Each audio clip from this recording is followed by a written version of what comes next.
2021 saw the return of face-to-face customer meetings held mid-June in Wakool, Pine and Finley. This recording showcases the questions asked by customers during those meetings, along with the responses from our subject matter experts. To skip to a particular meeting, take note of the times displayed on screen now.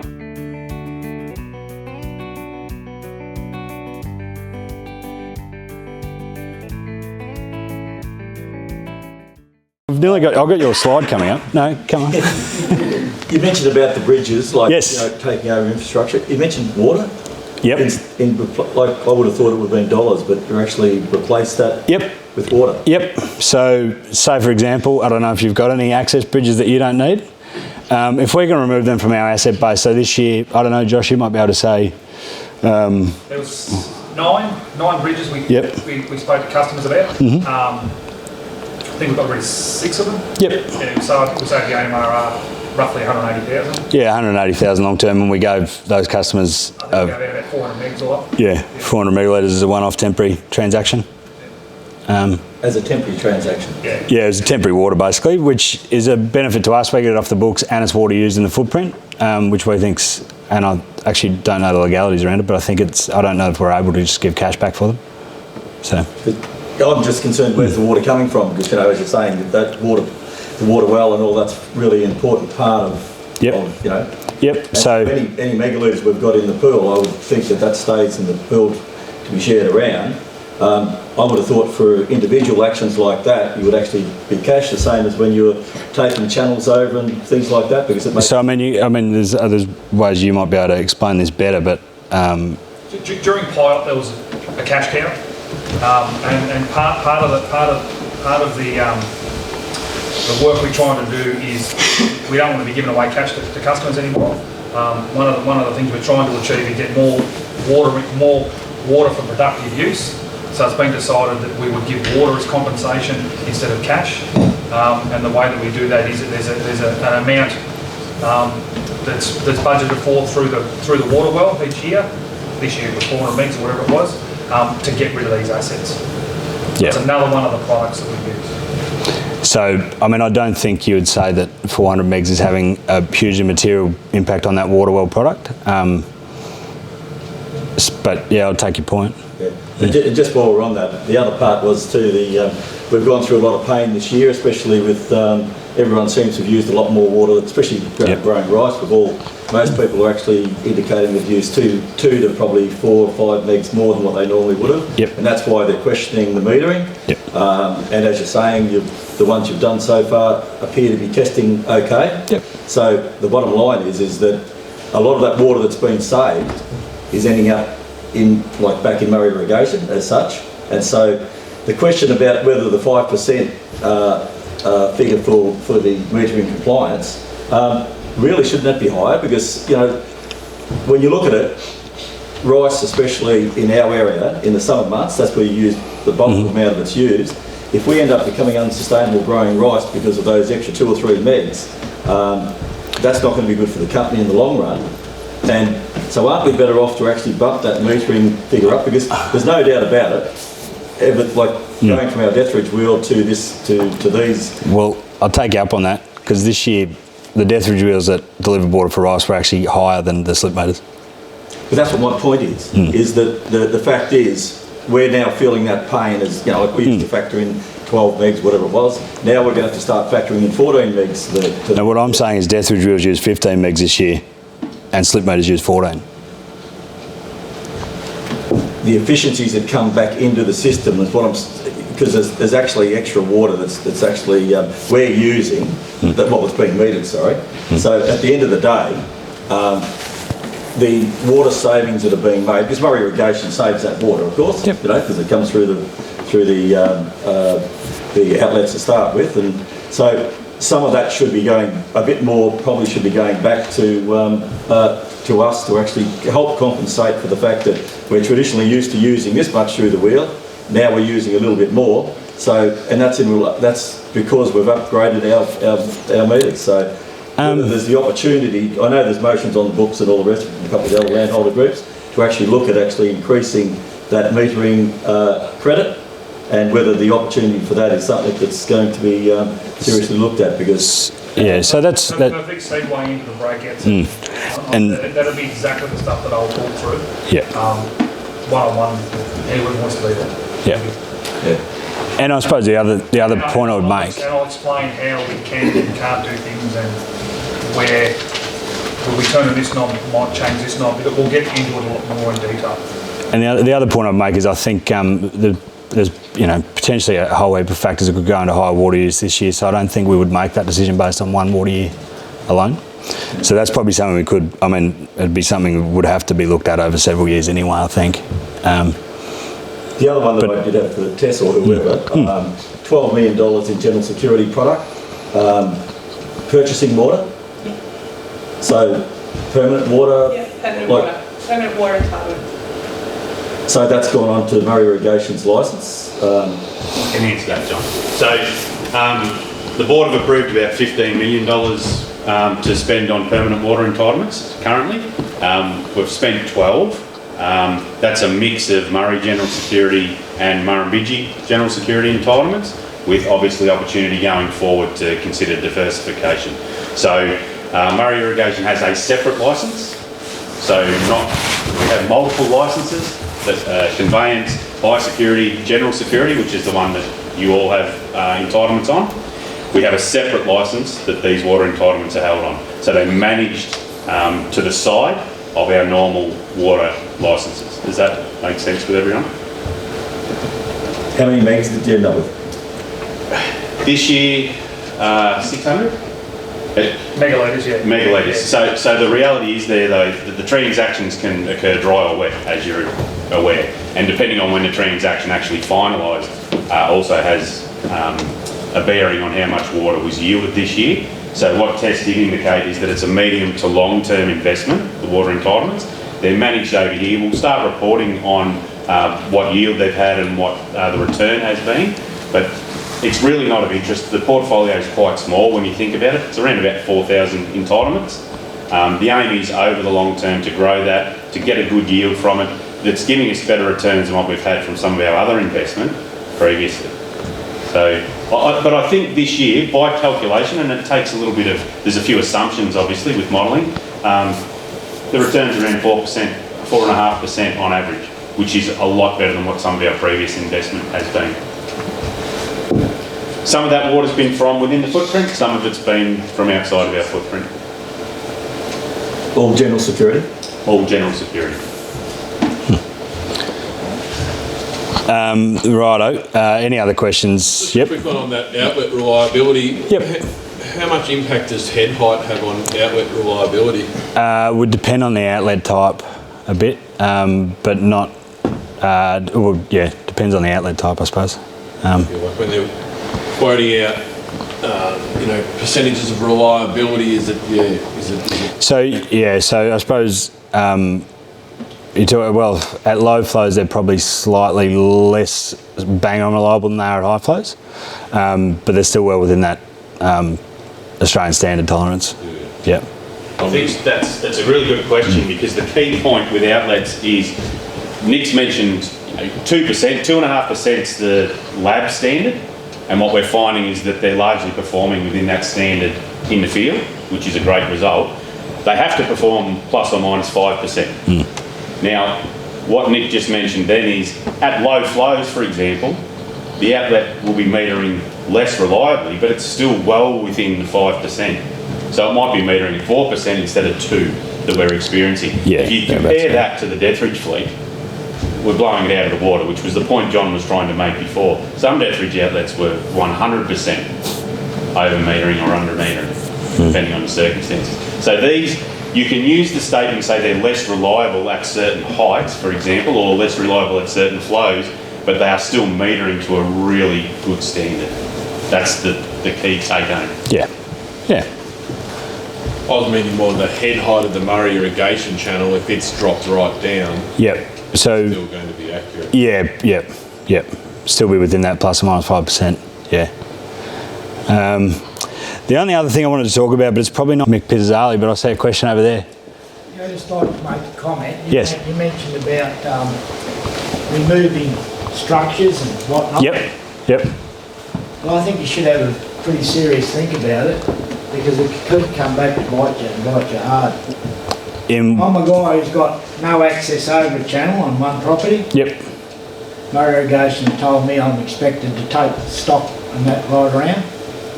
I'm also a guy who's got no access across the drain that the company put in.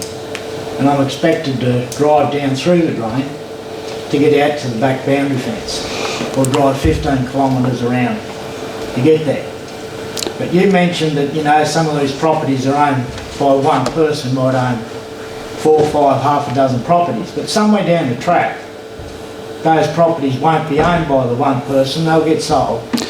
Yeah, I suppose. Chances are they'll get split up. And before you know it, there'll be some guy who's owned some land and he's going to be like me. He's got no access across. Yeah, so I suppose that's. That guy did. Well, that's probably really where it comes down to dealing with the landholder that owns it at the moment. Like, we won't just go and pluck something out of the channel without discussing it with the landholder first. So it's really a decision that someone might make and say, look, I don't see there's going to be much benefit in this for me, and there's not going to be much benefit in the next person, because the way I've laid out my farm, it doesn't make sense to be there anymore.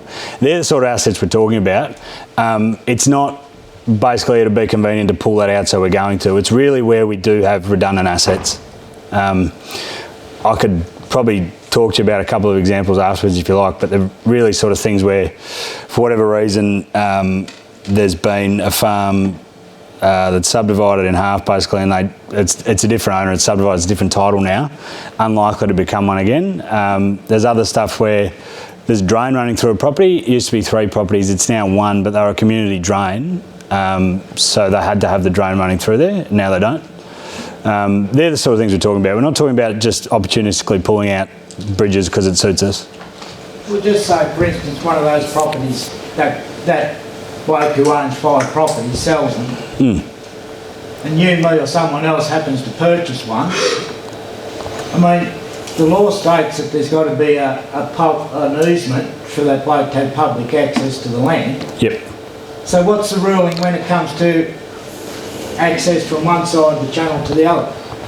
Oh, I'd have to go have a closer look at our policies there. I don't know, but expected to have no access, or he buys it knowing that he's going to. well, I think he'd have to buy it eyes wide open, yeah. Knowing that if he does buy that part of the farm, he'd have to have a look at it first and make sure there was a bridge, and if there wasn't, he'd probably have to factor that into buying it and putting one in. If you come back and bite you, it's hard. Yeah, I take your point. I mean, I suppose that's where it comes back to the landowners we're dealing with decision before we go and pull them out. What might be right at the present time? You know, I think look at each property individually, and some of those bridges there, it's the only access they got across on that landhold. Yeah, so I see what you're saying. I mean, I suppose I can't think of any examples where that would occur, even if it was to be subdivided back. But there's a lot of places that have got 2 or 3 access bridges as it is. And if you've got the farm next door, you might have 4 or 5 or 6. Send one down my way. I'll take that on notice. One of the aims about attracting funds. Sorry, Dom, you had a question? Yeah, just on that channel capacity upgrades, if we're delivering half the water we used to, why do we need to increase capacity?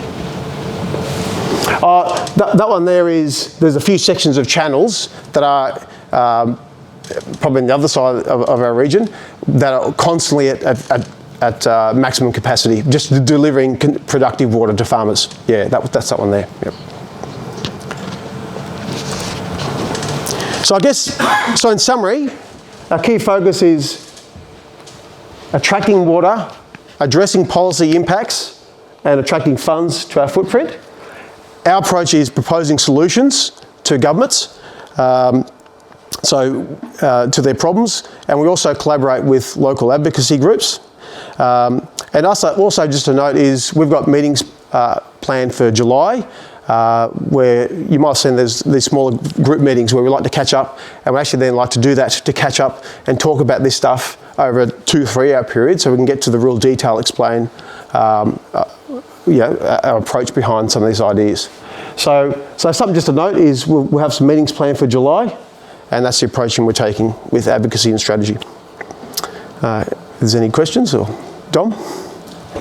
Yeah, Michael, just in relation to the SID land projects, I think you've also got to make sure that people are aware of the fact that SID land especially the $200 million. That is in direct relationship to relaxed constraints, and for our area that has got huge consequences, especially for people that have got rivers and creeks and live on the floodplain.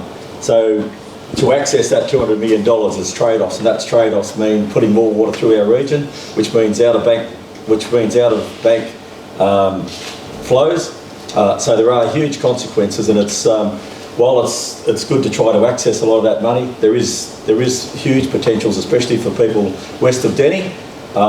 We are hoping to run a series of meetings, if we can ever get anyone that's actually involved in that from the government agencies to come down and explain it.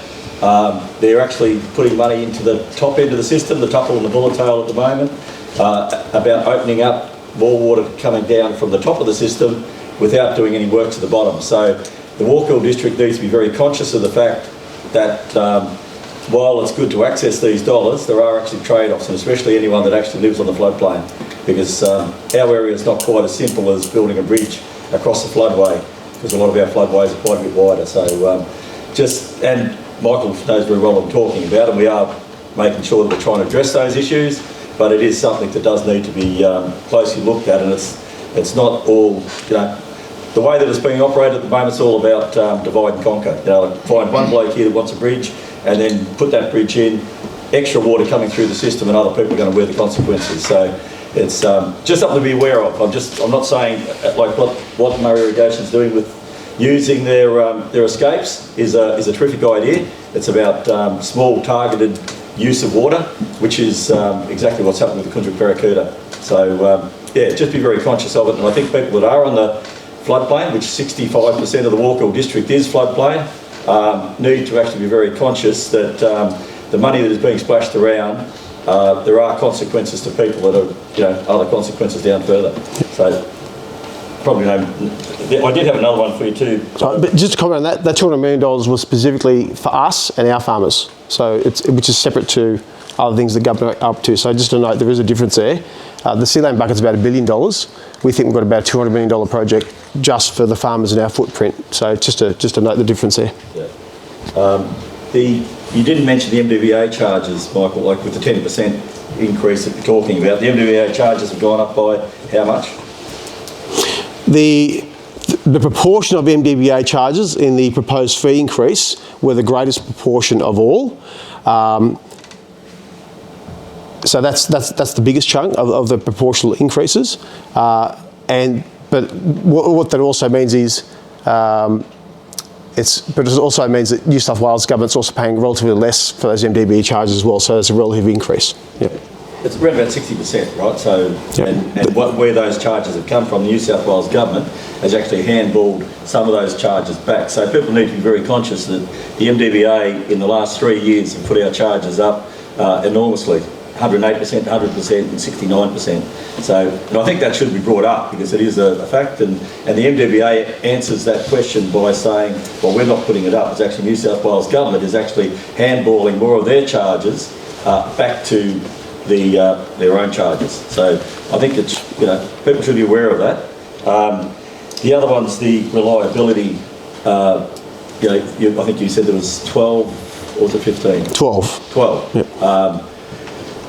The one that has been identified as being the major effect on our reliability is carryover, and I think it's something that Murray Irrigation should be looking a bit more seriously at. Because as Josh's thing said before, 25%, likely this year to have about 25% carryover. There is to have a 50% carryover that is actually working in the favour of speculators, traders, others, and it is actually the thing that is actually impacting most heavily on our reliability. So it's something that I think that Murray Irrigation should really be looking. I know Murray Irrigation does really well out of carryover, because anything that spills into the bucket goes to Murray Irrigation's bucket. But at the end of the day, it's about looking after your shareholders too. So I think that should be on your list as one of the priorities. Michael, is there people that have sold their farms and still holding their water? Have you got a tally of how much is still held without owning a farm? Is that? There will be. I couldn't answer it now, but yeah, absolutely, it's recorded. We'll try and keep that water in the system some way. without it getting out, because that's where eventually it'll probably leave the system. You've got to try and keep it in my book. That graph that I showed, it was very, as I said, confusing. That actually has all the data on it. I can actually go over that through the water breakout session, if you like. I think Tom had a question. Yeah. With those Sedland projects you're talking about, I don't know, say it takes 100 gig to do what they wanted to do originally and Murray Irrigation can do it for 30. What's the actual figure that's going to be put against the plan? Do you know? Our proposal is, I think New South Wales have a raft of projects. This many are likely to succeed. There's a number of others that won't. Our proposal is we actually think we effectively can achieve the rest of the CLAM offset to offset the remaining 605. So basically, our proposition is if you could actually review your criteria, so this can actually be considered as an offset, we believe we can actually offset the entire difference of the 605. Yep. That's why we believe it's so significant. Yep. And just by the way, we're at about 2,000 kilometres of ephemeral rivers and creeks just in our footprint alone. And in addition to that, is about another 2,000 individual on-farm wetlands. The biggest area that has them is the Wakool, Denny Buddha area. So considering how many reviews and all sorts that have been done, and it doesn't seem like there's really any adjustments that get made to the plan. Yep. So that's one of the, and that's one of the challenges of the SIDLAM program. It's quite rigid in its definition of what is or isn't out. However, we are positioning ourselves so they actually might make some adjustments. So the plan is flexible and adaptable to consider a project like this. Yep.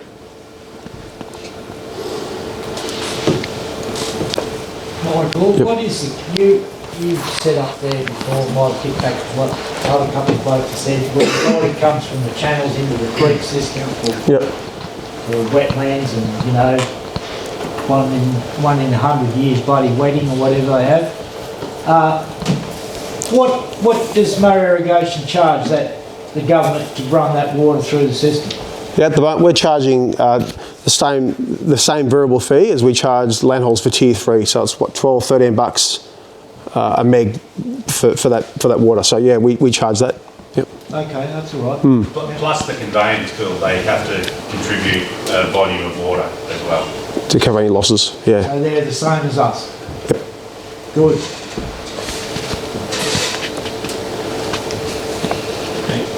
Okay. Well, thanks for that, and look forward to catching up afterwards. I've already paid that back though. Like this season's borrow. Yep. Was paid back in this year. Yep. So what you're talking about is we're going to borrow again. Yep. To start our allocation off. Yep. So 1 July, that entire payback that's happened this year is reborrowed, and it's underpinning conveyance, high security, carryover, everything. So yeah, it will be reborrowed 1/1. Over here, the reserves may be low because we can see what we have next year that we don't need to build reserves for, and it's in the cusp of it, in the middle where everything's balanced, where the reserves will be the highest. So that's a basic description of why reserves change year to year, and how they will reflect the conditions that we've experienced in that year, and the conditions we expect to experience in the following months.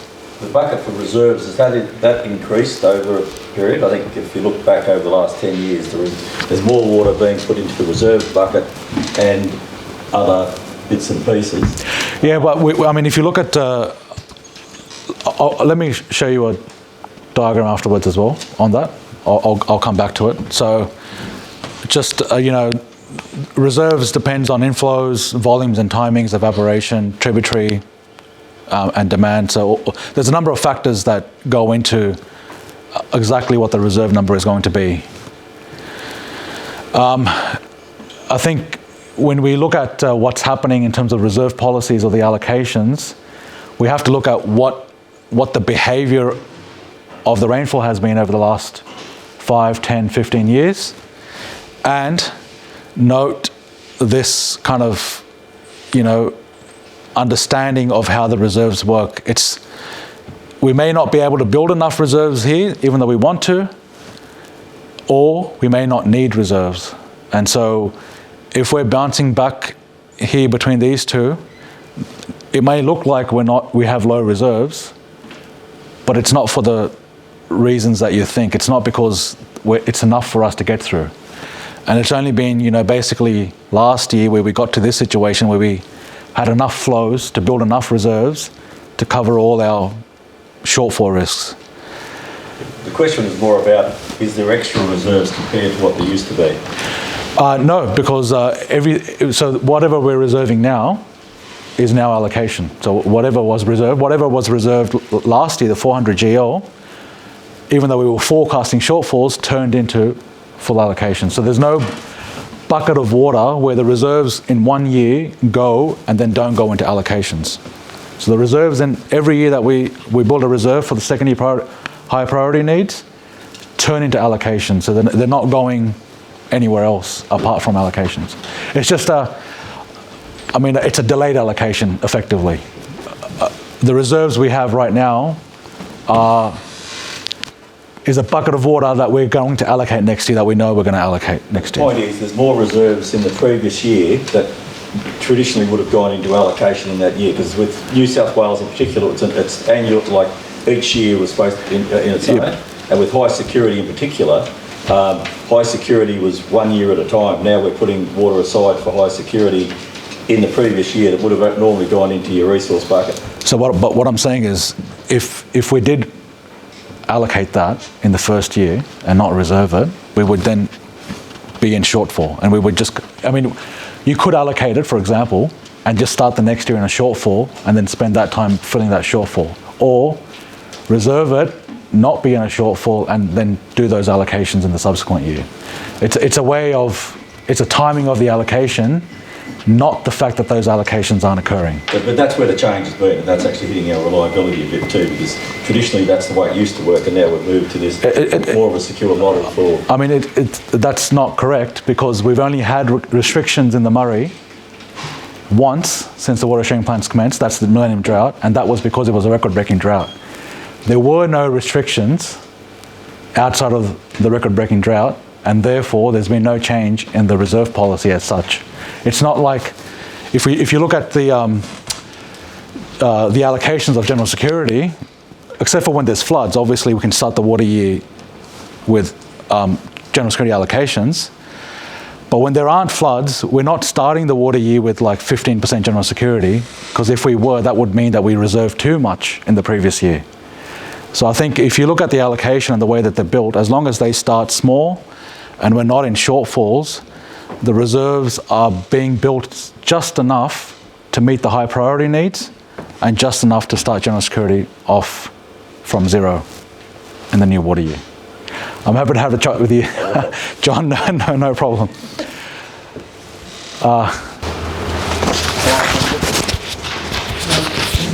Yep, good question. What do the staff think of coming to work and not knowing, well, am I doing this job or am I doing this job today? Well, how do the staff see this flexibility of maybe not knowing what they're doing for the week?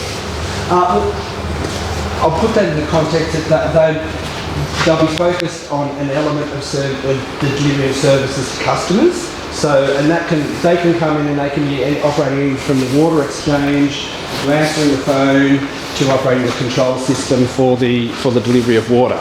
So, and we're in this journey of multi-skilling across that. So we used to have a lot of you guys will use the word planners and remote control and all those words. They were there. They're transitioning over to customer service operators. We've also got a lot of new staff who have come in from a great focus on customer service, and we're upskilling them currently in the process around some of the systems we use to enable them to do all these jobs. So essentially the team, I think they like the variety, to answer your question directly. I think they like that they're not locked into I'm going to come here and I'm just going to sit in a corner and press a button to operate a control system each day. There's great variety in the work they do. And where staff show strengths, we work with staff strengths in certain areas, so we certainly do have specialists across the multi-skilling, but we want to make sure that we can deliver services 7 days a week, 365 days to you in a year, irrespective of who's sitting in our control system centre. Right. Does that make sense? Yep. Yep. Laurie.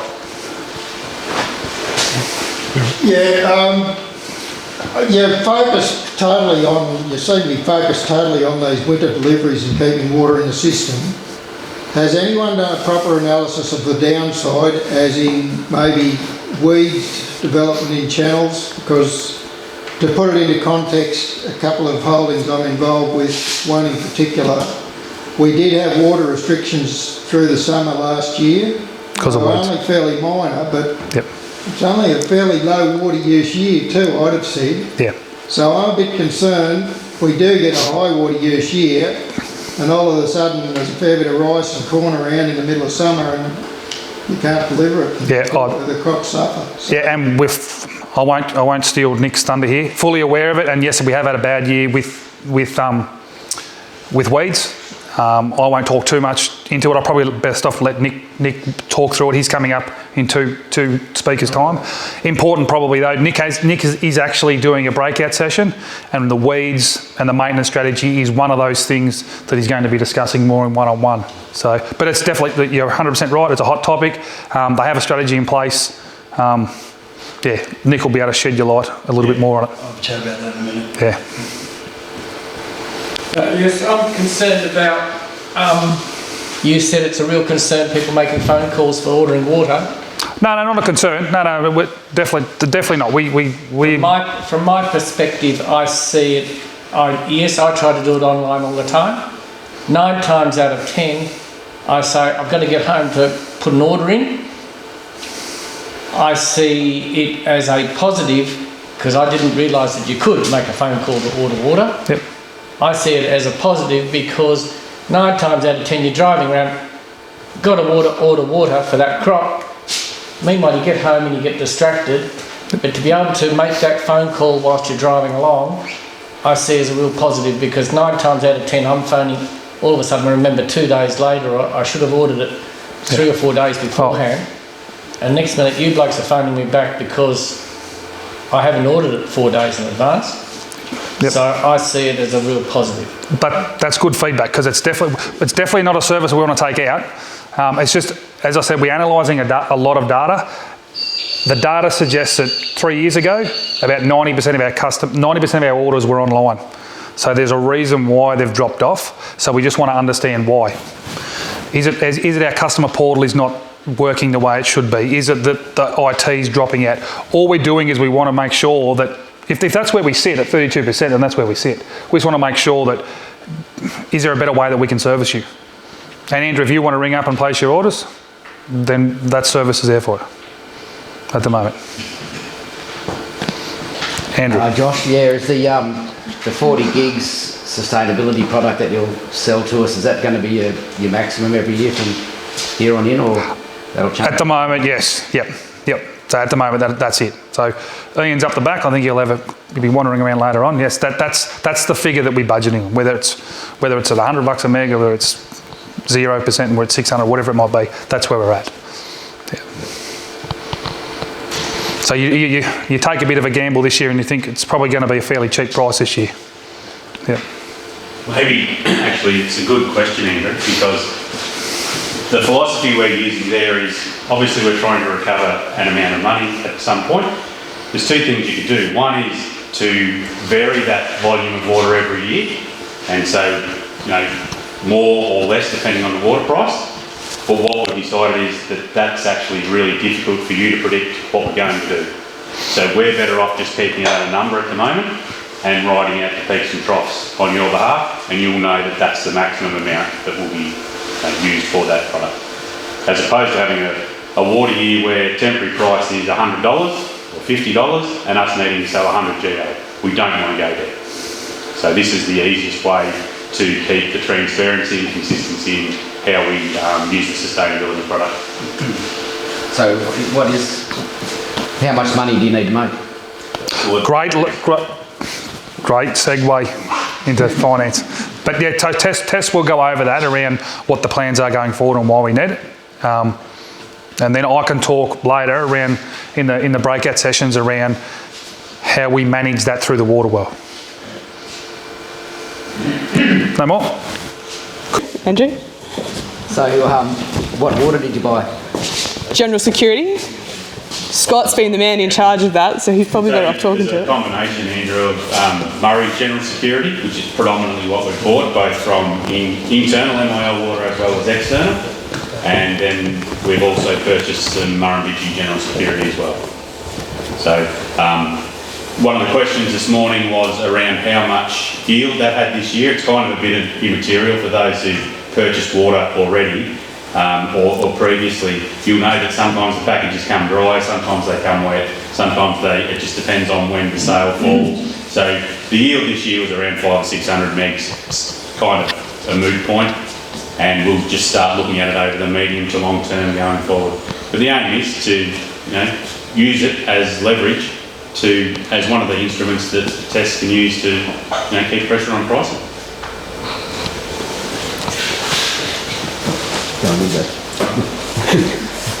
So what are you going to do with that water going forward? Is it leasing it back to customers or?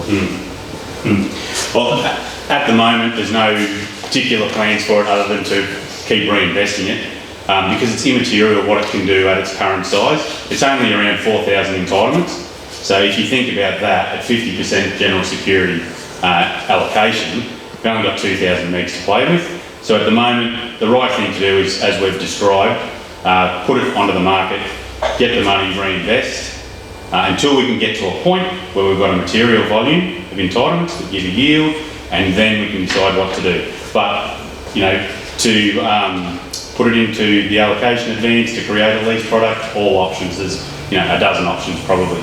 But the aim is to use it to our advantage. And in the ideal world, if we had a bottomless cash pit, which is probably no different to any of you, you'd be picking up every water entitlement before it could leave this district. But we can't do that, but we'll intercept what we can. Anybody else before I hand it to Nick? I know you probably can't answer the question. I'm not allowed to. How's Murray Irrigation travelling? How are we travelling as a business? How are we as shareholders? How are we Murray Irrigation travelling? I mean, are we down the drain? Are we down the gurgler? Or is there a positive outlook on the whole game? I know it all depends on what our allocation is. Yeah. But have we got too many staff? Have we got too many analysts? Have we got too many people what you're doing? Yep. Have we got the right mix? You're the financial lady.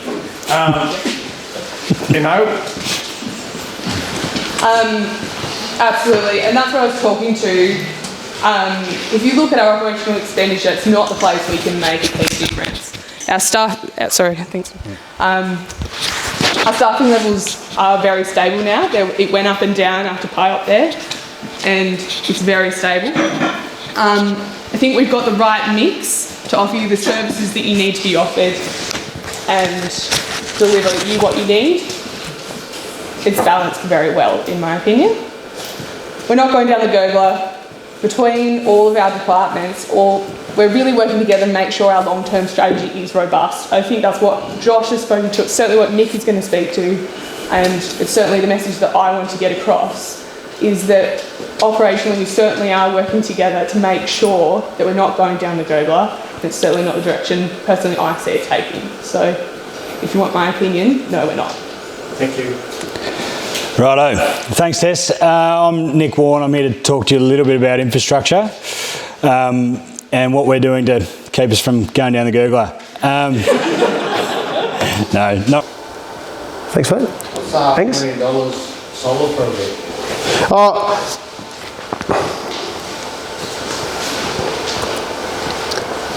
That one there is, so at the Wakool, I was based at Wakool, so I know a bit about this project. At the Wakool scheme, there's about 30 odd pumps that pump saline groundwater back from the 70s and 80s. That infrastructure is ageing. One of the key issues with pumping saline groundwater is obviously it's pretty hard on your pumps, but one of the biggest problems is the energy cost. It can be quite expensive. And when it's pumped, often you pump down to 2.5, 3 metres just to keep it to a certain point. You don't pump any more than that because the energy costs are simply too great. So one of the ideas is, as a solar, as you know, there's a lot of advances now in solar. If you could have potentially a solar pump there, ticking away, pumping out that groundwater at no electricity fee, drops the water into the Wakool basins, and keep pulling that groundwater down, not just 2 or 3 metres, but down to 6, 7, 8 or 9 metres. It can tick away at a much more reduced scale.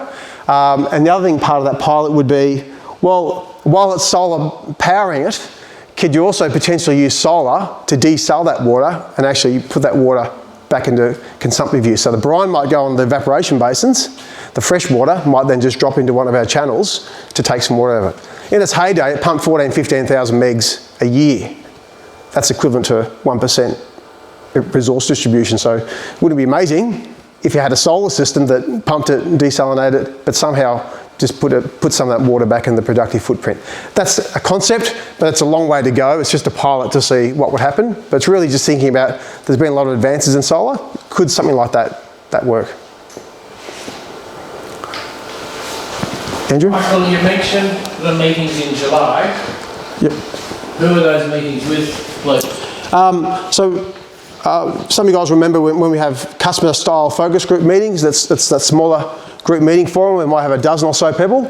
The strong feedback was they much prefer that kind of approach. So there might be, for example, 20 odd meetings of those across our footprint, where it's a group of a dozen or so, where we can then sit down and talk in detail. Yeah, so that's something like that. We've done those in the past. I think we've had 2 or 3 rounds now. Yeah. Thank you. Any questions? No? Yep. This year, the Murrumbidgee will be highly likely to not only get 100% but supplementary flows, I would assume. Would that be an assumption accurate? I mean, considering the outlook, it's not a ridiculous assumption, yeah. Yeah.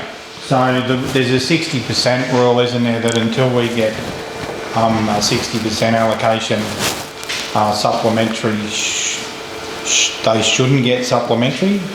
Is that I'll have to look. Interpreted? I'll have to read the clauses again, but there is a trigger there. So it's a 60%, I think it's with carryover. So it's AWD, it's allocations in the new water year plus carryover. Yeah. If the water can be re-regulated in Lake Victoria or can be re-regulated in the Murray, then there may not be an announcement in the Murrumbidgee. Once you get over that threshold, then access in the Murrumbidgee might be open. But remember, in the Murrumbidgee, there's also 2 supplementary entitlements. There's a Murrumbidgee supplementary, and then there's Low Bidgee, and they both have different thresholds as well.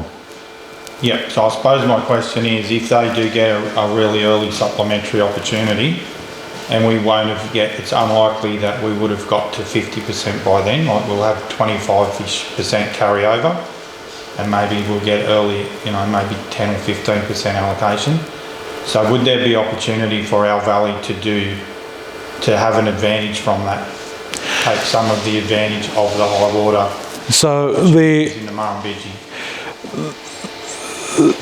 Those thresholds are based on the Reg Valley allocations, not the MIL footprint.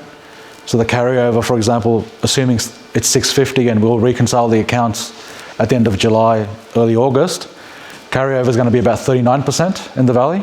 Okay. And as I said, opening allocations for the valley at the moment are low because we're just on the cusp. So carryover is 39%.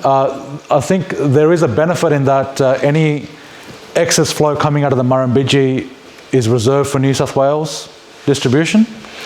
So whether it's SUP or whether it's water coming out of the Murrumbidgee that ends up being re-regulated, it'll help New South Wales resource. It's not shared. So there is a benefit either way. So either as allocation improvement or resource improvement to New South Wales, and in the extreme case, if there are high flows, there might be supplementary announcements in the Murray as well.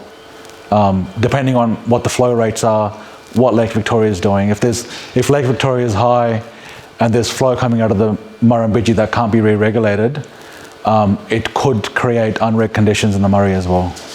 So timing of the inflows, as I said, timing of the inflows, what the demand is and where the inflows are happening is critical. Each event will play out individually, but definitely it should help the Murray if we get some decent flows out of the Murrumbidgee.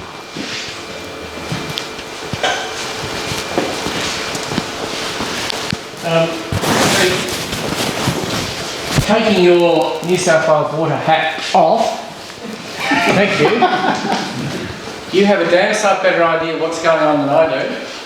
So what I'm hearing you say is that we're going to be 100% guaranteed 1% beginning of July.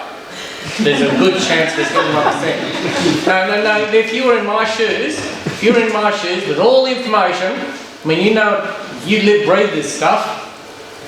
Yep. What's your gut feeling, please? If you were a farmer and you were me, what's your gut feeling, please? Look, to be honest, there's only 2 weeks until the announcements are made, so not long to go. I'll tell you. So the inflow sequences that we assume are seasonally varying. Yes. The wetter season in the south is winter spring. So if you do have higher inflows coming, a lot of them may already be assumed because we expect that, right? So that's why I'm saying we're on the cusp of it, and the inflows that are occurring, you know, a majority of them are already baked into the resource assessment. So, you know, if there are, you know, the accounts reconcile at the end of each month, right?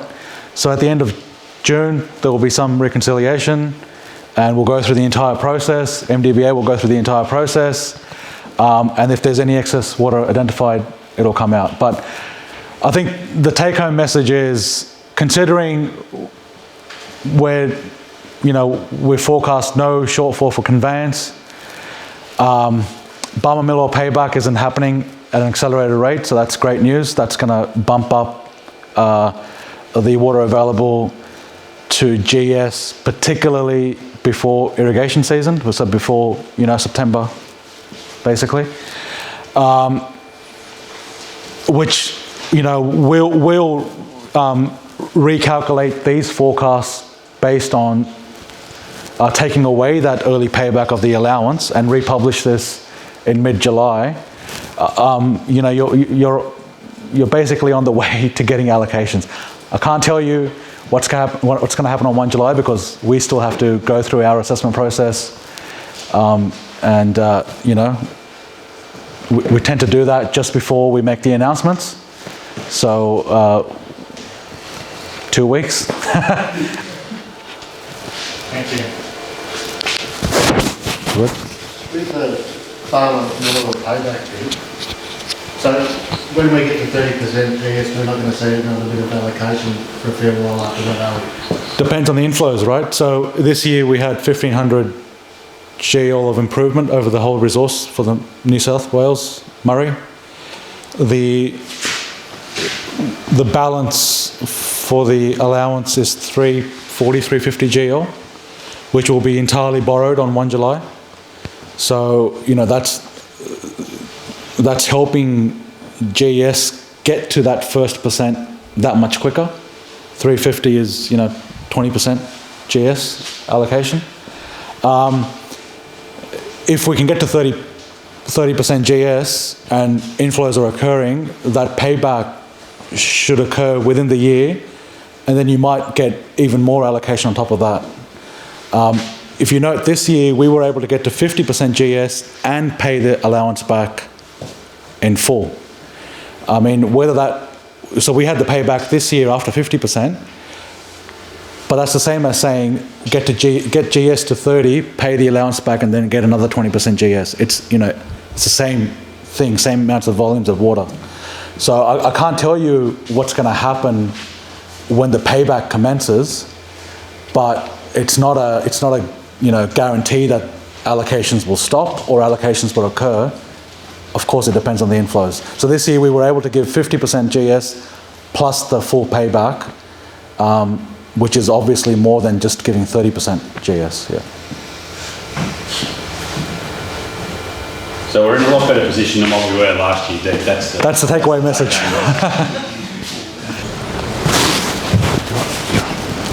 Yeah, thanks for that presentation. The question, I've probably got two questions. The first question is around the Barmer-Miller payback, in that as general security water users, we basically see no benefit of it, yet, as you were saying, we aren't able to get an allocation, or weren't able to get an allocation until all that water was going to be paid back. And so why is it that that pain isn't also taken across the high security water pool and some of the other water users? Because as we set on potentially zero this year if it remained dry, we were the ones who were going to bear all the pain in paying that water back. And my second question is around something similar. Sometimes in the allocation statements you talk about, and you mentioned it, that around the availability of carryover water, and that may be restricted. Again, why is it the carryover water only and not the high security water and the other water users? Because in theory that carryover water is there. So why in some of those statements, particularly through the last few years around that March-April period, the department's saying that carryover may be restricted or may not be fully available, yet that statement isn't being said for high security water use. You're still allocating the 97% and the other users. It just appears, it doesn't appear to be a general security product anymore. It just seems to be if there's excess water, we'll allocate it to general security. And you mentioned that through your presentation, and I just find that I really struggle with that. If there's excess water, we'll give it to general security. And essentially, we wear the inefficiencies of the system. You mentioned the losses coming out of the MDBA, how that's taken out before New South Wales gets water. Well, those losses have been going up quite significantly over the last number of years, and it appears that New South Wales and the Commonwealth don't really care about it because someone else has to wear that pain, and that's generally general security. I'll try to answer them quickly, and I note the time that this presentation is to go on, so feel free to stop me whenever you want. I'm going to give the first answer, probably that you're not going to like this, but the payback requirements, the borrow requirements, the allocation requirements are in the water sharing plan, legislation that's been around for I think 17 years now, and it's, as a hydrologist or as an engineer that works, and now my job is to implement the requirements of the water sharing plan. I'm not at liberty to change rules as I see fit. In terms of general security or operational losses, the losses are what they are. There's not a budget and that's it. The budget is there to make sure that we can kind of predict what's going to happen, to make sure that we can give allocations and then not have to take them away because losses have been higher. So if the losses come under budget, that's water released for allocation. It's not destroyed, doesn't go anywhere. However, if we underplay the losses at the beginning of the year, and it's actually more costly to run the system, and then we're in a shortfall condition because we've actually lost more water through evaporation, transmission losses, than we budgeted for. It has to come from somewhere because the water released from Hume, what we expected to turn up at a pump site isn't turning up, and that water needs to be pumped. So that water that's been lost through evaporation and natural systems has to come from somewhere. So the budget is there. That we anticipate a conservative budget. If the losses are lower than that extra bit of water is released for allocations. What we don't want to do is have the actual losses go over the budget, because that means our commitments and our supply are imbalanced now. And we need to now look at how we can shorten the commitments to make sure that they match with the supply. And that's why the loss budgets may fluctuate, is because we're trying to look at what the conditions are going to be like. And as I showed here, the loss budget will reflect, or the actual losses in the year will reflect rainfall conditions, temperature conditions, and where the tributary inflows occur in the system. That has a huge bearing on it. So the losses, if the losses have been going up, let's say for the last couple of years, it's because of the record-breaking drought and basically nil tributary inflows to help us cover those losses. There's a third one in there which I forgot. Why carryover? So I don't remember, and I might be wrong here. Don't remember in the southern statements saying that carryover will be restricted or may be restricted in the last few years, because we did do the diligent thing about building the reserves enough to maintain carryover access. However, if that situation does arise, we have to follow the Water Management Act, and it has the hierarchy of licenses. I believe there have been restrictions in other valleys, and it's not that only carryover has been restricted. I think high security has been restricted as well, or reduced. The allocation has been reduced. I believe our requirement is to make sure that the distribution of that reflects the priority of the licenses. So the reduction in high security may be lower than the reduction in general security carryover. But that hasn't been the case in the south, definitely not the case in the coming year. So I'm not aware that we've mentioned that in our statement in the south. In the north, you can see January 18 to December 19 here. We had record-breaking droughts, inflow sequences never experienced before in recorded history. And therefore, in that situation, some valleys were even struggling to get water to deliver orders. So that's a different scenario up in the north that's played out in the last 2 years. I just wanted to ask about the IVT water. You said there was 86 gigs available for IVT water. But I noticed in the Murrumbidgee Valley, the trade out of Murrumbidgee is stopped at the moment because we owe them 96 GL. So I'm just wondering how that IV water will work. And the second question is, are we likely to get a help out of Murrumbidgee this year? Now, they're talking about pre-releasing out of the dams. I know there's a push on from Murrumbidgee to get a credit for the water that gets back into the Murray, which is going to affect us again. So I just wonder whether we're going to get any help out of the Murrumbidgee, or whether Murrumbidgee are going to get the credit for it and take that water back later on. Yeah, so, I mean, as far as I can say is that the legislation is what it is, and if the water comes out of the Murrumbidgee, it's available for New South Wales Murray for use as a resource, unless it's a IVT delivery, for example, right? That IVT 86 GL is what's available for New South Wales Murray. It's not the balance as of today. It was at the end of when that graph was made. I think it was the end of April balance or something like that. That's not a volume that the Murray owes the Murrumbidgee. It's the volume that the Murrumbidgee owes the Murray. So it's a resource for the Murray that IVT is sitting in the Murrumbidgee. But on their allocation, they're saying that we owe them 96 GL. That's right. So on the Murrumbidgee allocation statement, they owe the Murray 96 GL or whatever it is. So for them, it's a commitment. For the Murray, it's a resource. So on the Murray, it's on the supply side. And if you go to the Murrumbidgee statement, it's on the commitment side. And as for the help out of the Murrumbidgee, I can't say how the situation is going to play out.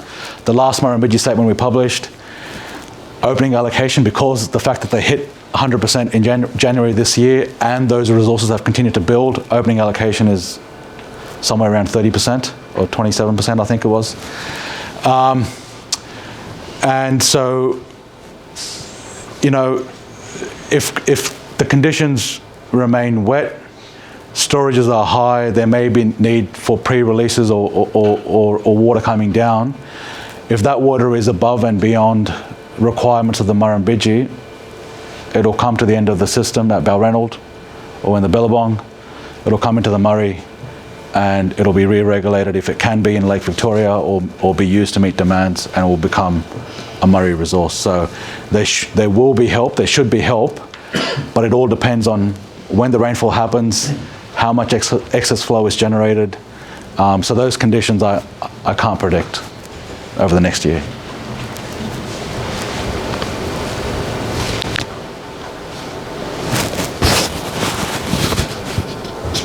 Yeah, I'm just wondering how in 16-17 floods and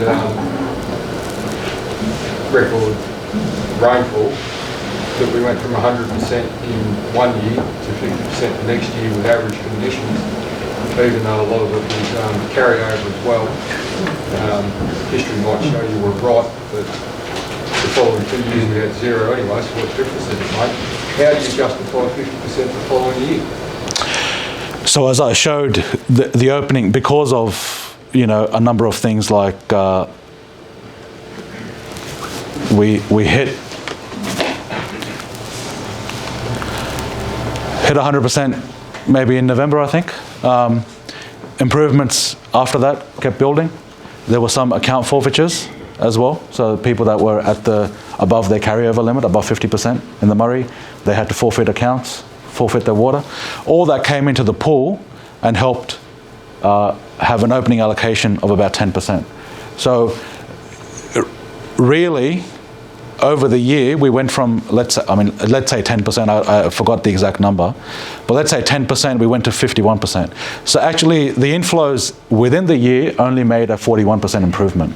That 10% at the beginning came from water in the previous year. And as for why we went from this much to 50%, well, in that year, I haven't got the numbers on me, but I have presented them previously in previous presentations in the Valley. We had extremely high usage. We had high trade out water as well, wherever that landed, where the water was traded. You know,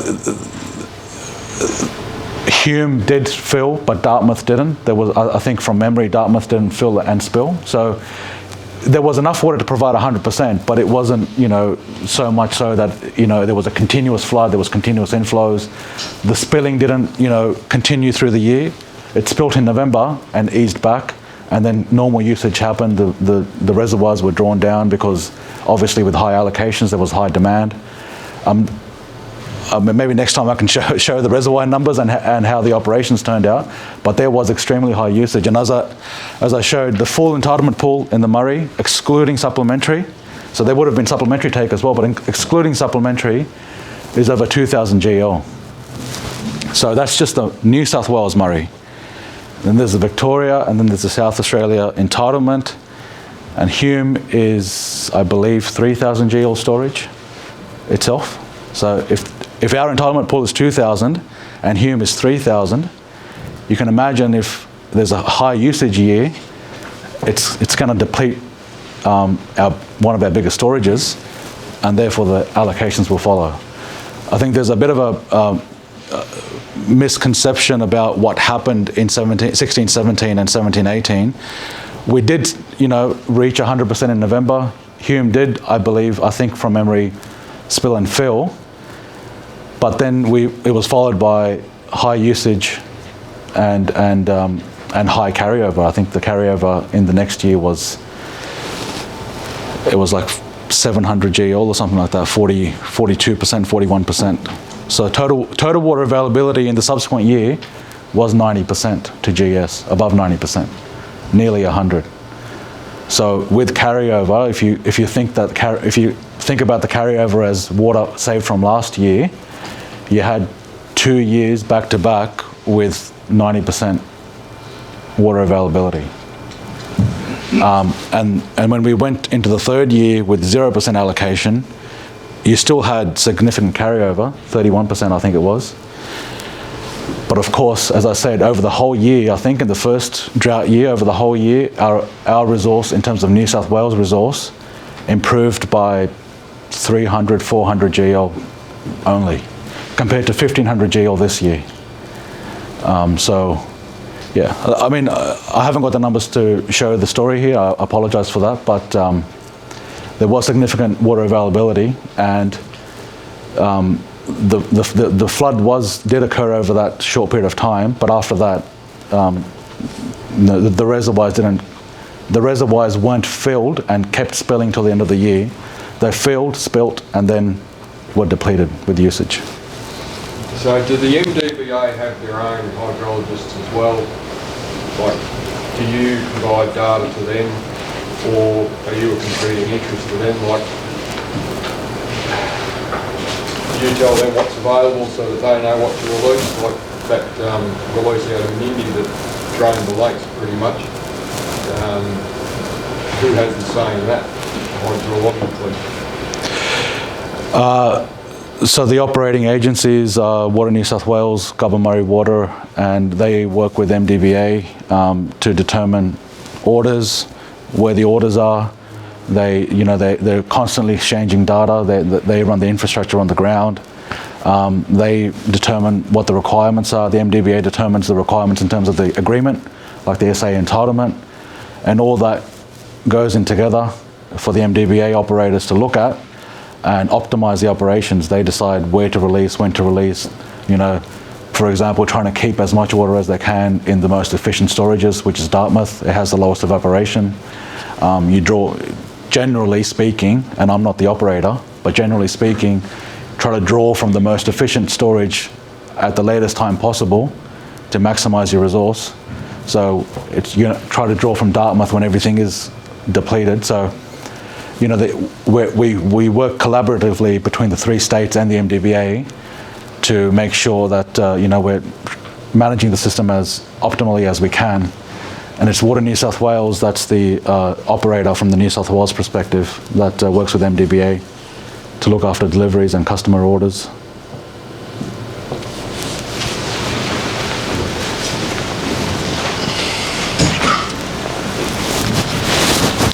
There's plenty of chatter in the media and I guess a lot of community pressure in Western New South Wales to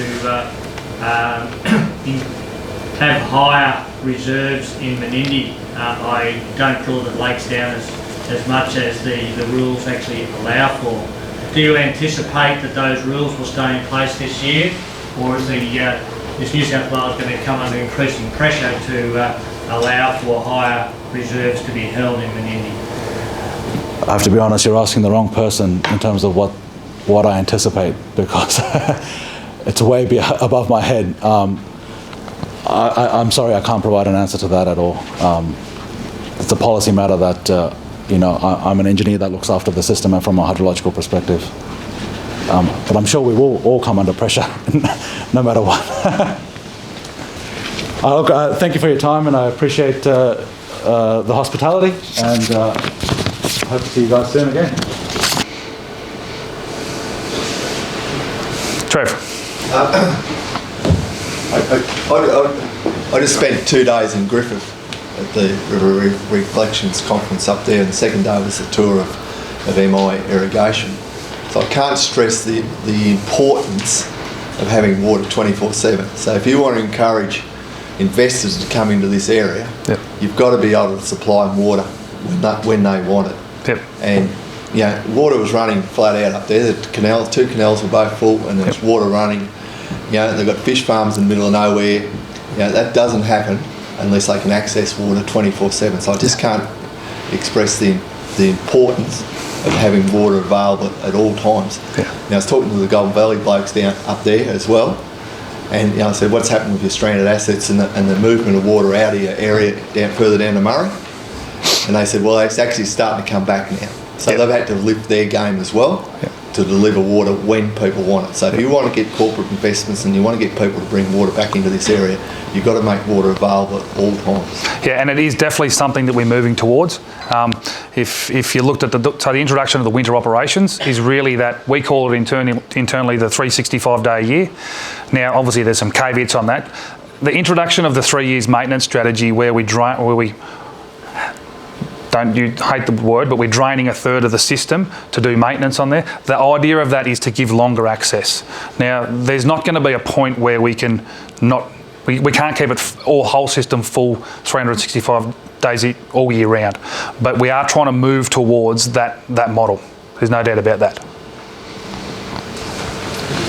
Well, just following on from that, I mean, there was a lot of money spent on the Wakool Canal about 3 years ago, and it's been emptied every year since. Yep.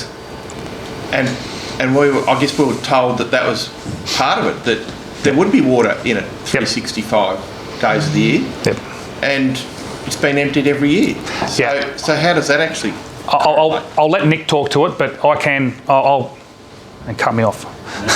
I will talk to it a little bit. It's pretty easy to answer, yeah. Look, for two out of 3 years, it will be full. This year, it's not. They're on the infrastructure team's on the third year, or the third year of the public bridges works. So what they did is they went through the Wakool Canal and they did inspections on all the bridges, repaired some of them that they could. There was a number of them, I think 40. He'll quote me later, that needed repair this year. We had to drain the Wakool Canal this year to do those works. So now those works have pushed out those asset lives, so it should be clear sailing from this year forward. So it's just works that hadn't been done in the past on those public bridges that needed to be done, he'll show you what's going on. They weren't in really good condition. We've done those works now. We've finished them this year, so we should be back to that every two out of the 3 years. It should be full. Not full, it'll have water in it. Jeff? Yeah, I might be on my own here, but I struggle with your allocation advance policy. I understand that it's all about trying to give people increased confidence in August, September to plan a program. But it also makes it much more difficult to run an autumn program. What you're doing is holding water back from March, April, May to provide it as an allocation advance in July, August or September. You just saw in your graph the significant amount of water which is being used in April, and so that was, and I guess it came to the fore in April 2020, where the government was holding water back to build reserves for the last water year. You guys were holding water back to build reserves for the current year, and we had to go into the market to buy water so that we could run an autumn program, establish a winter crop, irrigate pastures, whatever it might be. So I understand the benefit of the allocation advance, but what you're doing, you're ultimately limiting water use by transferring water from 1 year to the next, 1 year from a known year to an unknown year. And so I really think we need to rethink that allocation advance. I understand the enthusiasm for it, but ultimately it's going to result in less water use in the footprint. But when we went out 2 years ago, I think it was, we went out and had focus group sessions. The overwhelming comments back was that they wanted certainty earlier in the season, and that's the way that the allocation advance provides for that.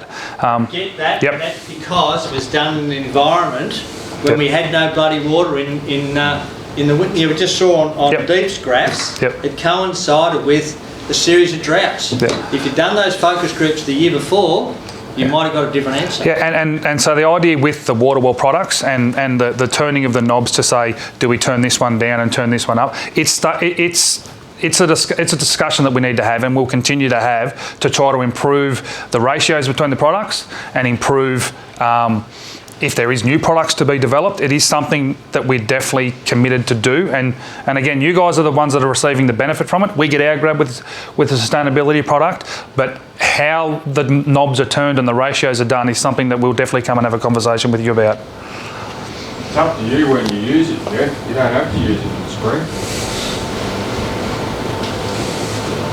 The big thing, and again, there's one point, I think the point, just to address it a little more directly, Jeff, is what you should see currently is the resource distribution being used at the end of, or closer to the end of the season if there's water available.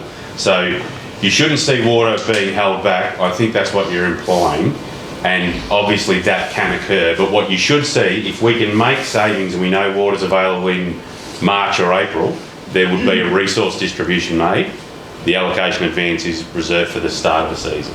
Does that address it a little point? What you're doing is holding that water back as for an allocation advance rather than providing it as a resource distribution. Yeah. So you're actually trying to influence the way I use my water rather than giving it to me and allowing me then to make my... I think what I'm saying is the intent is not to do that, because the resource distributions, if water is available and known in March or April, it will be made available through that resource distribution mechanism.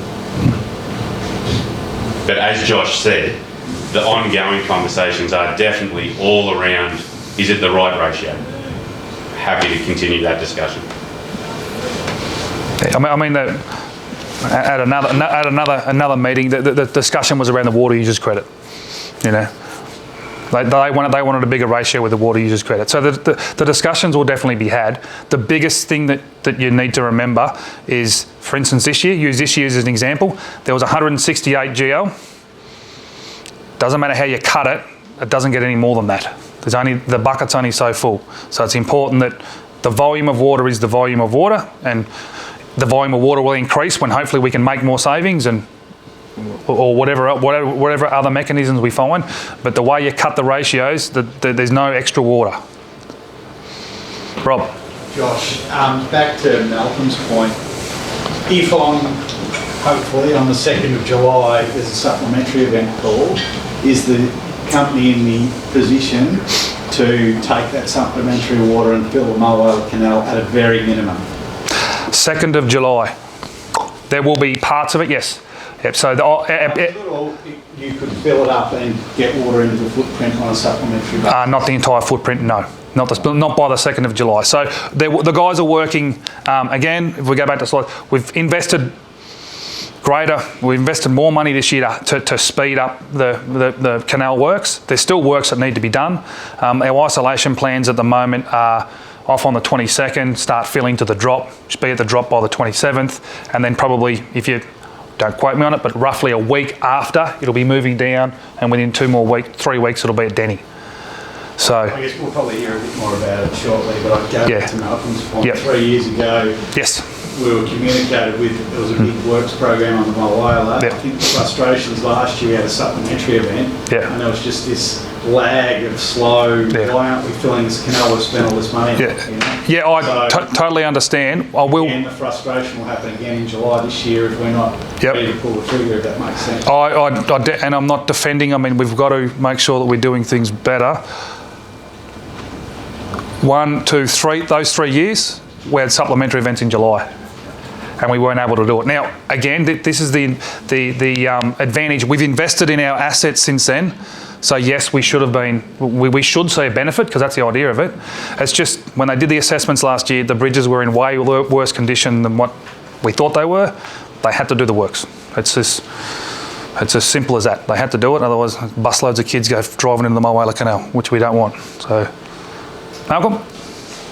I guess if the company's about delivering water, why is the meter credit still stuck at 5%?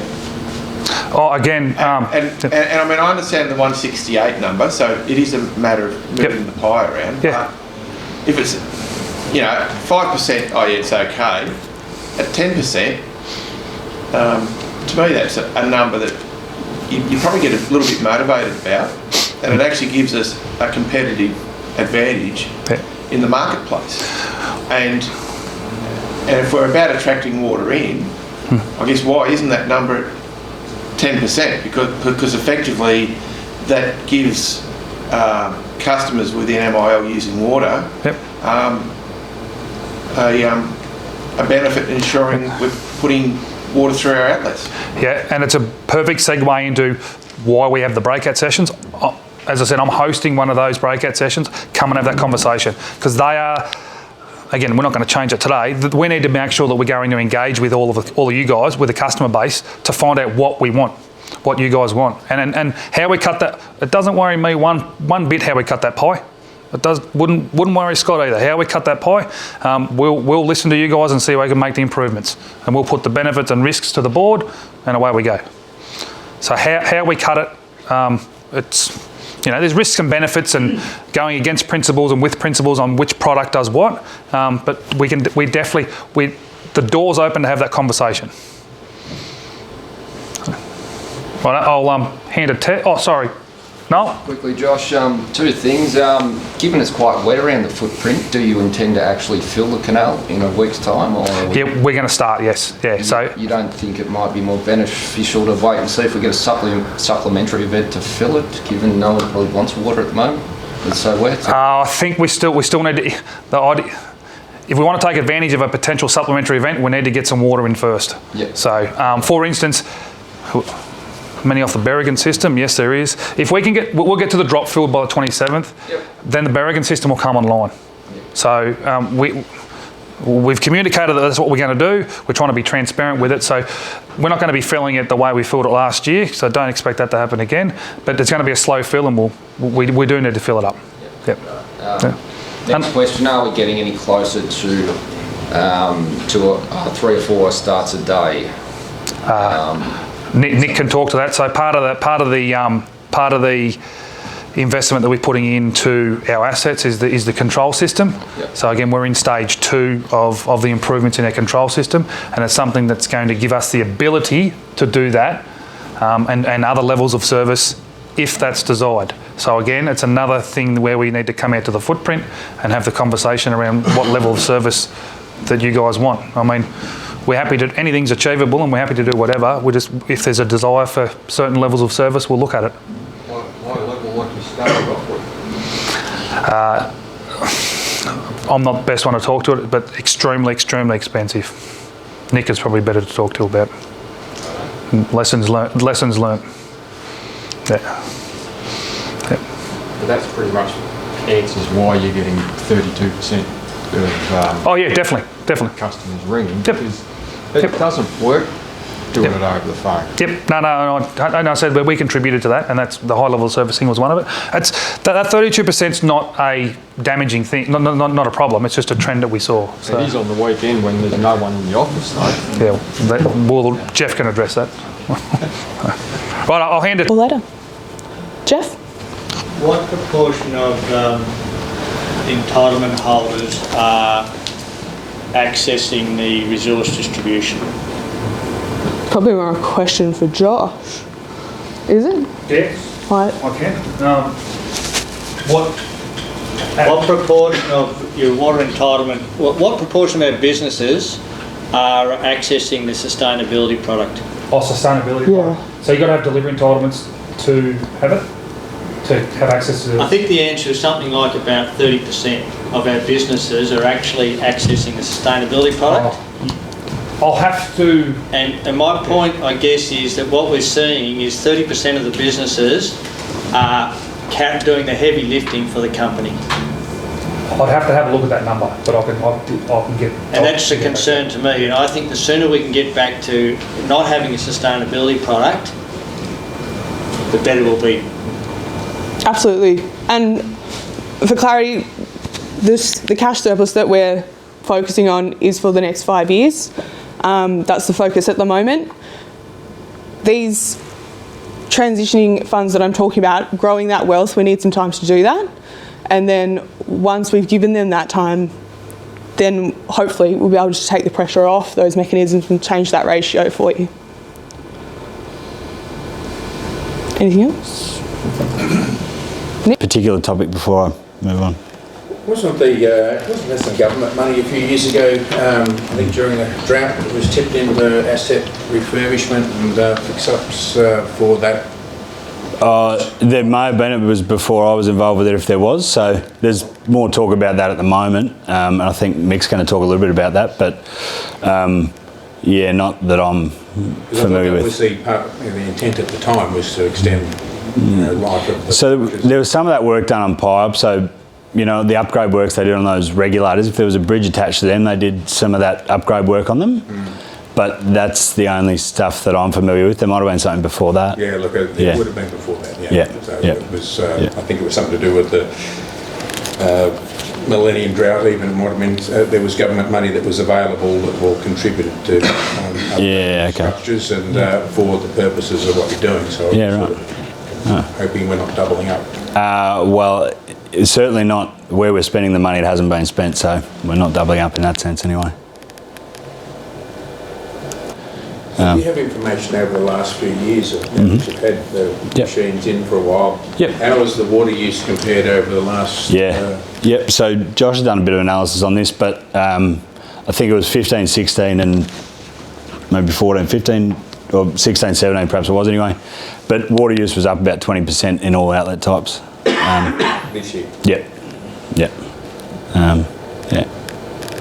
So there's probably a dozen different factors that might have influenced that, but I think the outlets are one of the things we're most confident in. So, and like I say, I'll be sort of available after this if anyone's got any specific questions.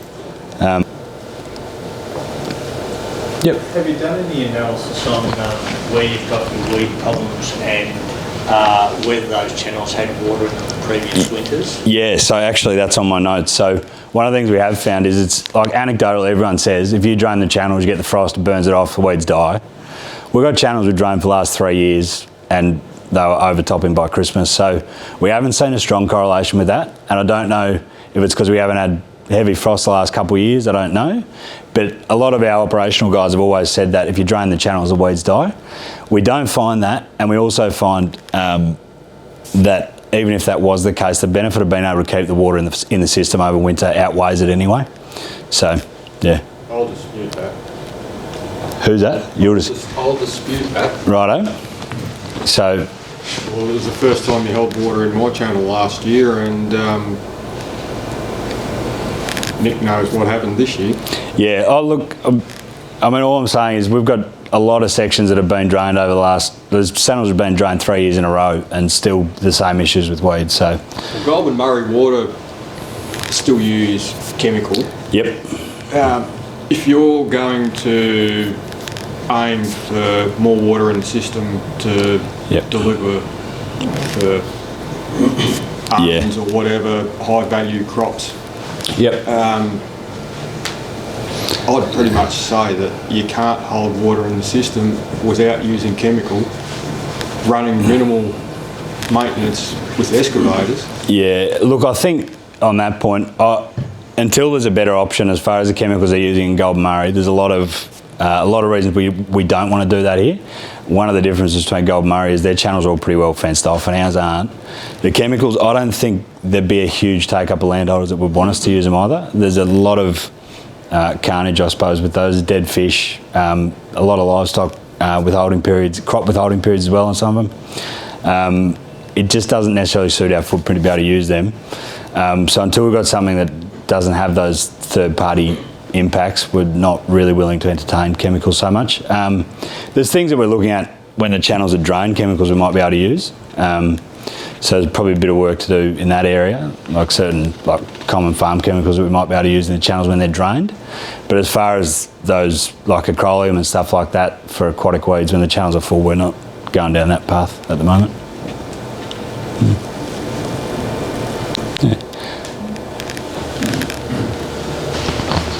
I'm just wondering, like as far as it got to do with accuracy and all that, like the flume gates, pretty easy to measure them with your flow stick, allowing for the angle. But so you're recommending like an easy check for the slip meters? Can I recommend any that you might be able to check? Yeah. Not off the top of my head, no. Except for, no. Sorry, I don't have anything. I'm going to have to think about it. In saying that, I mean, if generally we'll be able to see if that meter's not performing the way that it should, and usually that should be picked up before the outlet starts. So if you think you're only getting 2 megs, but the outlet's showing you're getting 10, ring the office and we'll definitely look into it straight away. That's probably my only short-term solution. I didn't get to bring it up before, but on the row cropping, I was pretty happy with the 2-hour, the 6-hour start and 2-hour finish. That was great. Yeah. And I got, I thought it was so good, but now I'm disappointed we haven't got it anymore. Yeah, so, I mean, Josh did say I'd talk about that. I haven't really thought a lot about it, but I do know that when we've gone out, there hasn't been a huge uptake for it from customers to say, yes, we want greater channel control and we want to take services from somewhere else to be able to deliver it. So we will have a control system that's able to basically offer a higher level of service, but unless we get and we'll consult with customers to see if that's what they want us to look at moving forward as well. And I suppose we might need to look at what impacts that has on different areas as well, because it's not something that sort of has had high uptake elsewhere, and maybe it's more suited to this area. So it is something we can look at, and I suppose we'll go to customers and see if that's what they want us to look at. Yeah, that's right. Like I know you know, what do you call them, like the health plan is it's probably going to be all right. Yep. But I just want to mention it in this forum just to, keep the idea alive. Because, because it's when you're planning a summer program, it's a lot, Oh no, I agree. An aspect that you're not excited about is like getting rain on a Saturday night, when you've got 100 megs going. Yeah, no, I appreciate the benefits of the sort of higher level of service. And if it's something that, we have another good year this year and everyone's sort of ringing saying, look, we want a higher level of service, we want greater flexibility, I suppose that's when we'd look at doing more about it. But at the moment, we're feeling as though we can be flexible where we need to. But we'll definitely take a closer look at it if everyone wants it. Does that include 2 o'clock in the morning on a Saturday morning?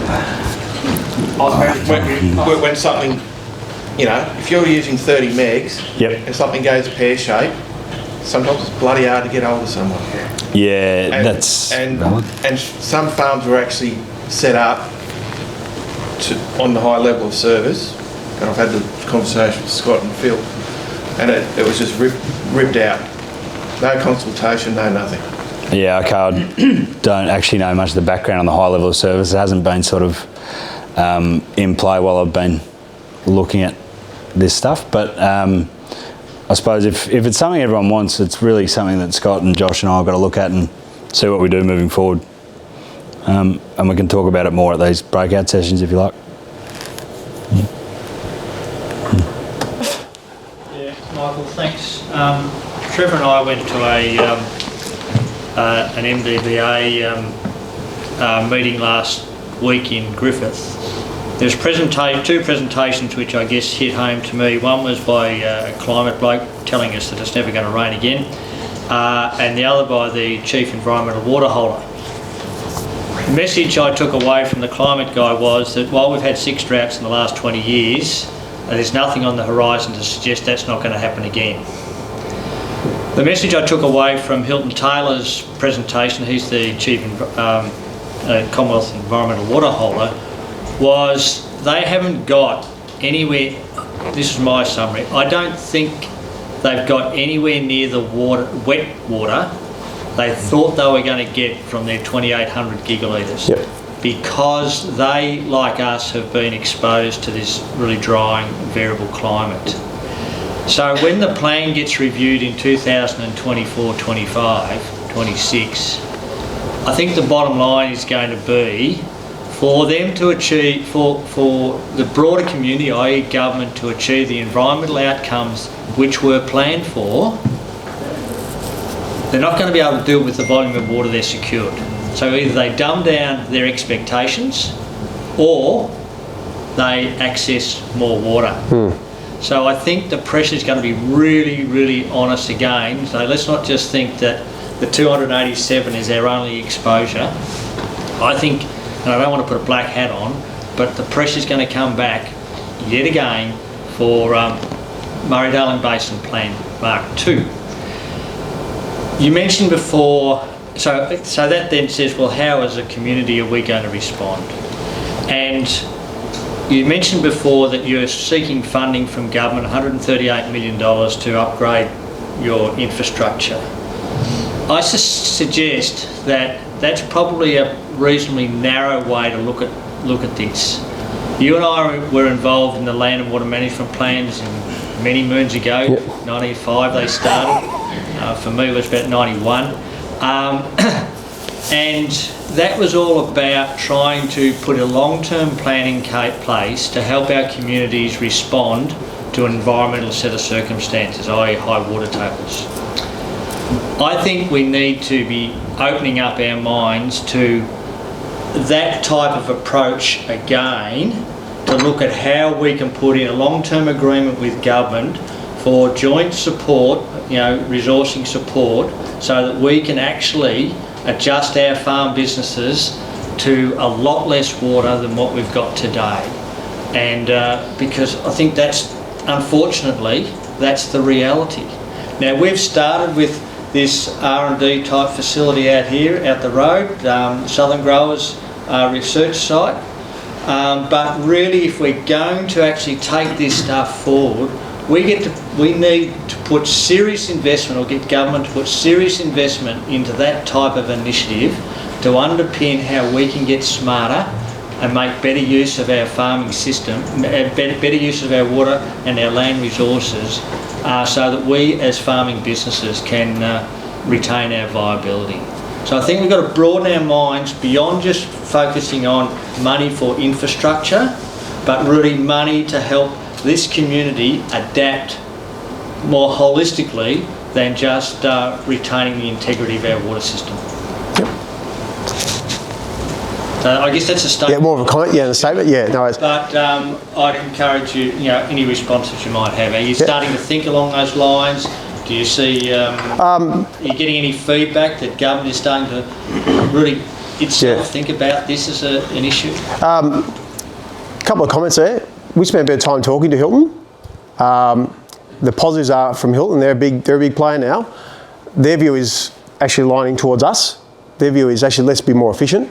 I think we can actually walk the walk. We've already started upgrading a couple of escapes and getting a few creeks boarded, and they're actually quite interested in it. Here's an interesting, this is my view. Let's pretend our region never existed, and if government's saying, oh, geez, how do we get water to these creeks in this region? They probably would have built something like Murray Irrigation. So it's beautifully designed to get water higher up and then drop it into a creek using an efficient amount of water. I do think that will actually be an approach that will work well, and that's why you saw those projects called Optimisation and SIDLAM, and one that's actually about the clever use of water, and I think that will actually be an important narrative going forward. I suppose your other comment about on-farm stuff, and there's no doubt about it, the more efficient you are on farm, the more you can actually effectively compete for water, because don't forget, as a region, we're competing with other regions. If we could, I'll go an extreme, if we could easily pay $1,000 a meg for water to put on a crop of some sort, we'd be attracting water in left, right and centre. And we are mindful of the trade in-out figures. I think one of the positives are we traded in, was it 76 or 80 odd thousand megalitres into our footprint this year. That's an indicator of health, in my opinion. When it's the other way, it's well, geez, what's happening? Someone else is competing more than us. So, but you have a very valid point, I think, about the on-farm stuff and about getting more outcomes with that water. Government policy and threats aside, we're in a competitive market with water, and if we're not competitive, there'll be another region that may be more competitive, and just trade under current rules could be a challenge for us. So, yep.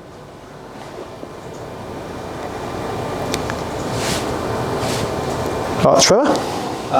Yeah, I suppose I'd have a couple of points just to back up what Jeff said. I spent the day with Hilton, sat beside him for the conference on the first day, and look, people are competing with Hilton to access the Chuo water, and they are working extremely hard to access that water. So there's competition from lots of areas. So whether it's from here or MI or South Australia, there is definitely competition to access that water. I noticed you had 2,000 GL recovered. That is the discounted figure. The actual recovered figure at the moment is 2,800 gigs, and they've put a yield factor into that now, which has reduced it back to 2,000. I suppose. Having spent a bit of time at MI and having an involvement with Murrumbidgee Water now, I just see that They are very driven up there to achieve efficiencies, particularly with their operation of their river and their irrigation scheme. They're actually putting in a number of small reservoirs. The first one going in is Roaches near the Yanco. And I know Water New South Wales started off with an efficiency 3 or 4 years ago of about 8%. They've actually got it down below 3% now. But what we've got to realise that every time they achieve their efficiencies and reduce end of river system, someone has got to fill that hole. And it's us that's been called to fill that hole all the time. And we've got to get smarter, just as what MI are doing. I mean, you go up there and there's a vibrance and a diversity up there that's unbelievable. And I reckon, and I had long discussions with Alex Anthony after I come back from that conference, that we've lost it in this area, and it's basically through the access of water, and we're just losing that vibrance and diversity, and you can see it coming through our towns and through our suppliers. So I just wanted to say that, but we just got to get smarter on how we access water. The competition's enormous. We went through YACTAC, we went to Keith Pitt, and we actually asked him to finish the plan off if he's not going to recover more water, and they don't seem to want to recover that the 450. And we asked him to actually finish the plan and actually go into Mark 2 of the plan, but he has no indication to want to do that. And it was interesting through his keynote speech. He is driven basically to tick the boxes. So he's going to push this plan on to 2024. He's going to tick the boxes, and I don't know whether he's looking at the outcomes. It's more tick the boxes. So that's where Keith Pitt's coming from. So when it comes from the top like that, it's going to continue on down through the agencies. There's an interesting side thing from that Philip Glyde actually made a bit of a contradictory speech to what Keith Pitt did, and I heard there was quite a few rumblings in Canberra on the Friday after the meeting between Keith Pitt and Philip Glyde. Philip is, I've met Philip a number of times. I know Jeff had dinner with him the other night, and Philip is very driven because of the way the legislation is at the moment. He is working within that legislation bubble. So whatever's on the table with the legislation, he is driven to actually achieve those goals. So you won't get a variation from MWA till there's a change in the legislation. So I don't know what else I was going to put in, but I suppose that's some of the things that, look, it was interesting. I must say that I was a bit disappointed. There was 130 delegates there. I counted 4 people from the Murray Valley in that room. Now there was approximately 40 to 50 senior people, right from Keith Pitt, Susan Lee, Perrin Davey, Sir Angus, Philip Glyde, Andrew Reynolds. They were all there. Hilton Taylor, DPIE, Sandra McCullum was here, and Denny there the other day. I had dinner with her. There's very senior people there, and I was very disappointed the representation, particularly from Murray Irrigation. I don't know whether anyone attended there. Hang on, I was going to go, but I was crook, so I video streamed it all day long. You weren't there, but I was very disappointed. The reputation from this area was very ordinary, and I think sometimes you've got to be up there if you want to be on the advocacy side and talking to these people.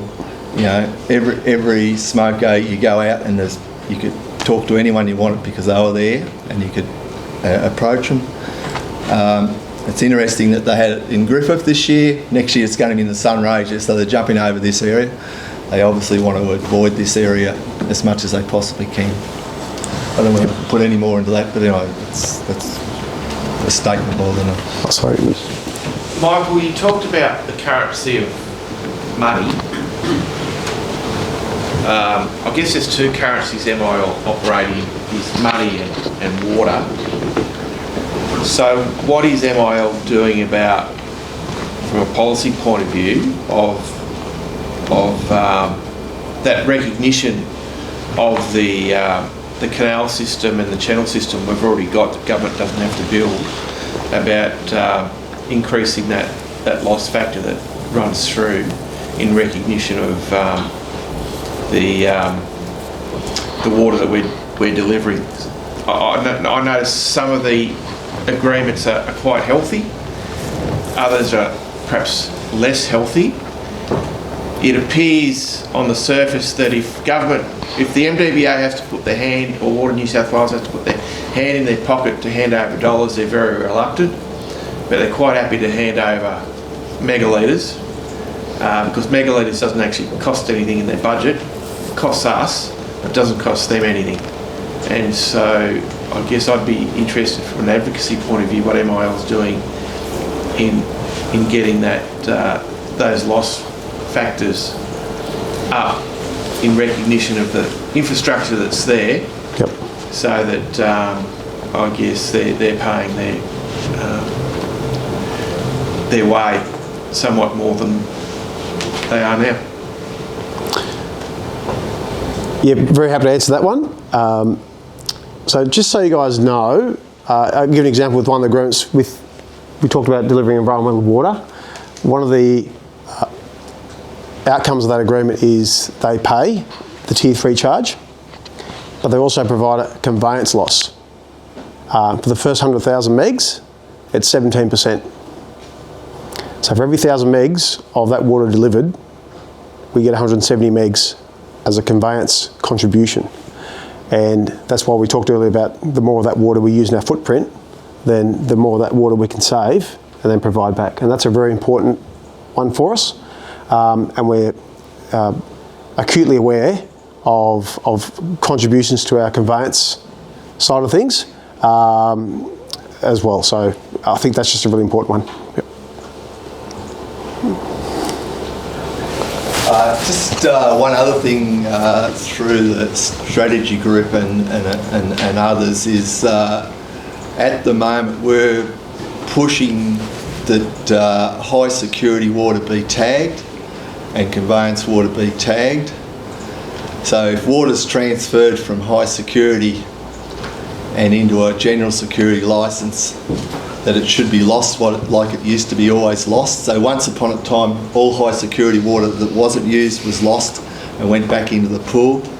These days, the water is transferred high security into general security, and we've got a push on at the moment, and the policy hasn't been formed in full at the moment, but we're looking to try and tag that water.